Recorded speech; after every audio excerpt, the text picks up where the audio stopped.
నమస్కారం. కేంద్ర ప్రభుత్వంలో ఒక పర్మనెంట్ ఉద్యోగం కోసం ఎదురుచూస్తున్న వాళ్లకు ఇది నిజంగా ఒక గుడ్ న్యూస్. సిఎస్ఐఆర్ సిఎల్ఆర్ఐ ఒక సరికొత్త రిక్రూట్మెంట్ నోటిఫికేషన్ రిలీజ్ చేసింది. సో దీని వివరాలేంటో ఇప్పుడు మనం తెలుసుకుందాం. పదండి. అవునండి, మీరు చదివింది నిజమే. జస్ట్ ఇంటర్ పాస్ అయితే చాలు, సెంట్రల్ గవర్నమెంట్లో, అది కూడా మంచి జీతంతో ఉద్యోగం సంపాదించే ఛాన్స్ ఉంది. ఇది చాలామందికి ఒక డ్రీమ్ జాబ్ లాంటిది. సో ఈ అవకాశాన్ని అస్సలు మిస్ చేసుకోవద్దు. ఈ నోటిఫికేషన్ ఎక్కడ నుంచి వచ్చిందంటే సెంట్రల్ లెదర్ రీసెర్చ్ ఇన్స్టిట్యూట్, షార్ట్గా సిఎస్ఐఆర్ సిఎల్ఆర్ఐ అంటారు. ఇది మన గవర్నమెంట్ ఆఫ్ ఇండియా కింద ministry of science and technology పరిధిలో పనిచేసే ఒక పెద్ద సంస్థన్నమాట. సో ఇది ఖచ్చితంగా ఒక జెన్యూన్, పక్కా ప్రభుత్వ ఉద్యోగం. రైట్, ఇప్పుడు అసలు విషయానికి వచ్చేద్దాం. చాలా మందికి ఇంట్రెస్టింగ్గా ఉండే టాపిక్. ఏ పోస్టులున్నాయి, వాటికి శాలరీలెలా ఉన్నాయి, ఆ వివరాలిప్పుడు చూద్దాం. ఇక్కడ టేబుల్లో చూస్తే మనకు మొత్తం 3 రకాల పోస్టులు కనిపిస్తున్నాయి. Junior stenographer, junior secretariat assistant, ఇంకా మల్టీ టాస్కింగ్ స్టాఫ్ అంటే ఎంటీఎస్. ప్రతి పోస్ట్కి ఎన్ని వేకెన్సీలున్నాయి, పే లెవెల్ ఎంత, ఇంకా ముఖ్యంగా నెలకి సుమారుగా ఎంత జీతం వస్తుందో కూడా ఇక్కడ క్లియర్గా ఇచ్చారు. అబ్బా, ఇక్కడ చూడండి, జూనియర్ స్టెనోగ్రాఫర్ పోస్టుకు స్టార్టింగ్ శాలరీనే నెలకు దాదాపు 53,628 రూపాయలు. అంటే ఉద్యోగంలో చేరగానే ఇంత శాలరీ? ఒక ఫ్రెషర్కి ఇది నిజంగా ఒక బంపర్ ఆఫర్ కదా. ఇకపోతే ఎక్కువ వేకెన్సీస్ ఉన్న పోస్ట్ జూనియర్ సెక్రటేరియట్ అసిస్టెంట్. దీనికి కూడా శాలరీ అస్సలు తక్కువేం కాదు. అన్నే అలవెన్స్లు కలుపుకుంటే నెలకి దాదాపు 39,545 రూపాయల వరకు వస్తుంది. చాలా మంచి శాలరీ ఇది కూడా. ఇంత మంచి జీతాలు, సెంట్రల్ గవర్నమెంట్ జాబ్, భలే ఉంది కదా. మరి వీటికి అప్లై చేయాలంటే మనకుండాల్సిన అర్హతలేంటి, ఎడ్యుకేషన్ క్వాలిఫికేషన్, ఏజ్ లిమిట్, ఆ వివరాలేంటో ఇప్పుడు చూసేద్దాం. క్వాలిఫికేషన్స్ విషయానికి వస్తే ఇక్కడ చాలా సింపుల్గా, క్లియర్గా ఉన్నాయి. జూనియర్ సెక్రటేరియట్ అసిస్టెంట్ ఇంకా స్టెనోగ్రాఫర్ పోస్టులకి జస్ట్ ఇంటర్మీడియట్ పాస్ అయితే చాలు.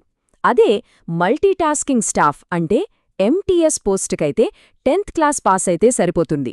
చూసారా, పెద్ద పెద్ద డిగ్రీలు కూడా అవసరం లేదు. ఇక ఏజ్ లిమిట్ చూద్దాం. ఇది మార్చి 2, 2026 నాటికి లెక్క. జనరల్ కేటగిరీ వాళ్లకైతే జూనియర్ సెక్రటేరియట్ అసిస్టెంట్ పోస్టుకి 28 ఏళ్లు, స్టెనోగ్రాఫర్కి 27 ఏళ్లు, ఇంకా ఎంటీఎస్ పోస్టుకైతే 25 ఏళ్ల వరకు అప్లై చేసుకోవచ్చు. ఇది అప్పర్ ఏజ్ లిమిట్ అనమాట. అయితే రిజర్వ్డ్ కేటగిరీస్ వారికి ఏజ్ రిలాక్సేషన్ కూడా ఉంది. ఇది కామన్ కదా. ఎస్సీ ఎస్టీ అభ్యర్థులకు 5 ఏళ్లు, ఓబీసీ వారికి 3 ఏళ్లు ఏజ్ రిలాక్సేషన్ ఇస్తారు. ఇక పీడబ్ల్యూబీ అంటే దివ్యాంగుల విషయానికొస్తే వాళ్ల కేటగిరీని బట్టి 10 నుంచి 15 ఏళ్ల వరకు సడలింపుంటుంది. ఓకే, క్వాలిఫికేషన్స్, ఏజ్ లిమిట్ అన్నీ చూసాం. ఇప్పుడు చాలా ముఖ్యమైనది సెలెక్షన్ ప్రాసెస్. ఈ జాబ్ కొట్టాలంటే మనం ఏ స్టేజెస్ దాటాలి, ఎంపిక ప్రక్రియ ఎలా ఉంటుందో ఇప్పుడు వివరంగా చూద్దాం. సెలెక్షన్ ప్రాసెస్ మెయిన్గా 2 స్టేజుల్లో ఉంటుంది. చాలా సింపుల్. ఫస్ట్ స్టేజ్ వచ్చి రిటన్ ఎగ్జామ్ అంటే రాత పరీక్ష. సెకండ్ స్టేజ్ వచ్చి స్కిల్ టెస్ట్ అంటే పోస్టును బట్టి టైపింగ్ లేదా స్టెనోగ్రఫీ టెస్ట్ ఉంటుంది. ఈ 2 గట్టెక్కితే జాబు మన చేతిలో ఉన్నట్టే. ముఖ్యంగా junior secretariat assistant exam pattern చూద్దాం. ఇక్కడ 2 పేపర్లుంటాయి. పేపర్ 1 వచ్చి మెంటల్ ఎబిలిటీ టెస్ట్. ఇందులో ఒక మంచి విషయమేంటంటే నెగెటివ్ మార్కింగ్ అస్సల్లేదు. కానీ పేపర్ 2లో జనరల్ అవేర్నెస్, ఇంగ్లీష్ లాంగ్వేజ్ ఉంటాయి కదా. ఇక్కడ జాగ్రత్తగా ఉండాలి.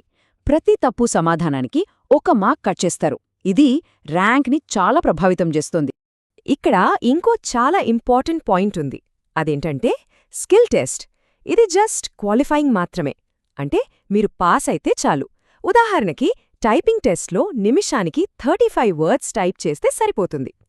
ఈ స్కిల్ టెస్ట్ మార్కుల్ని ఫైనల్ మెరిట్ లిస్ట్లో అస్సలు కలపరు. మీ ర్యాంక్ అనేది కేవలం రిటన్ ఎగ్జామ్లో వచ్చిన మార్కుల మీదే ఆధారపడి ఉంటుంది. ఇప్పటిదాకా మనం junior secretariat assistant exam pattern గురించి చూశాం కదా. అయితే ఎంటీఎస్ ఇంకా స్టెనోగ్రాఫర్ పోస్టులకు ఎగ్జామ్ ప్యాటర్న్ కొంచెం వేరేగా ఉంటుంది. ఆ పూర్తి వివరాల కోసం ఒక్కసారి అఫీషియల్ నోటిఫికేషన్ డౌన్లోడ్ చేసుకుని చూడండి. అది చాలా ముఖ్యం. అభ్యర్థులు గుర్తుంచుకోవాల్సిన మరో ముఖ్యమైన విషయం ఎగ్జామ్ సెంటర్. ఈ పోస్టులన్నింటికీ రాత పరీక్ష తమిళనాడులోని చెన్నైలో మాత్రమే పెడతారు. మన ఆంధ్రప్రదేశ్, తెలంగాణ వాళ్లకి చెన్నై దగ్గరే కాబట్టి పెద్ద ఇబ్బందేమీ ఉండదు. ఇది మంచి విషయమే. రైట్. ఇక చివరిగా అప్లికేషన్ ప్రొసీజర్. ఇంత చూశాక ఇప్పుడు ఈ ఉద్యోగాలకి ఎలా అప్లై చేయాలి, అప్లికేషన్ ఫీజు ఎంత ఉంటుంది, ఆ డీటెయిల్స్ అన్నీ ఇప్పుడు క్లియర్గా తెలుసుకుందాం. అప్లికేషన్ ఫీజు విషయానికి వస్తే జనరల్, ఈడబ్ల్యూఎస్ ఇంకా ఓబీసీ కేటగిరీకి చెందిన మేల్ క్యాండిడేట్స్ అంటే పురుష అభ్యర్థులు 500 రూపాయలు ఆన్లైన్లో పే చేయాలి. ఇక్కడ ఒక గుడ్ న్యూస్ ఏంటంటే మహిళా అభ్యర్థులు, వాళ్లతో పాటు ఎస్సీ, ఎస్టీ, దివ్యాంగులు ఇంకా ఎక్స్ సర్వీస్మెన్ వీళ్లందరికీ ఫీజు లేదు. అవును, వీళ్ళు ₹1 కూడా కట్టక్కర్లేదు. ఫ్రీగా అప్లై చేసుకోవచ్చు. ఇక ఇంపార్టెంట్ డేట్స్ గుర్తుపెట్టుకోండి. ఆన్లైన్ అప్లికేషన్స్ January 23, 2026న స్టార్ట్ అయ్యాయి. కానీ కొన్ని టెక్నికల్ ఇష్యూస్ వల్ల వెబ్సైట్ పోర్టల్ ప్రస్తుతానికి మూసేశారు. కంగారు పడకండి, త్వరలోనే మళ్లీ ఓపెన్ అవుతుందని చెప్పారు. అప్లై చేయడానికి లాస్ట్ డేట్ మాత్రం March 2, 2026. సో ఇన్ని రోజులుగా ఒక మంచి పర్మనెంట్ గవర్నమెంట్ జాబ్ కోసం ప్రిపేర్ అవుతున్న వాళ్లకు ఇది ఒక గోల్డెన్ ఆపర్చునిటీ. బహుశా మీరు ఎదురుచూస్తున్న ఉద్యోగం ఇదే కావచ్చు. ఈ అవకాశాన్ని అస్సలు వదులుకోవద్దు. లాస్ట్ డేట్ గుర్తుపెట్టుకుని వెంటనే మీ ప్రిపరేషన్ స్టార్ట్ చేయండి. అందరికీ ఆల్ ది బెస్ట్.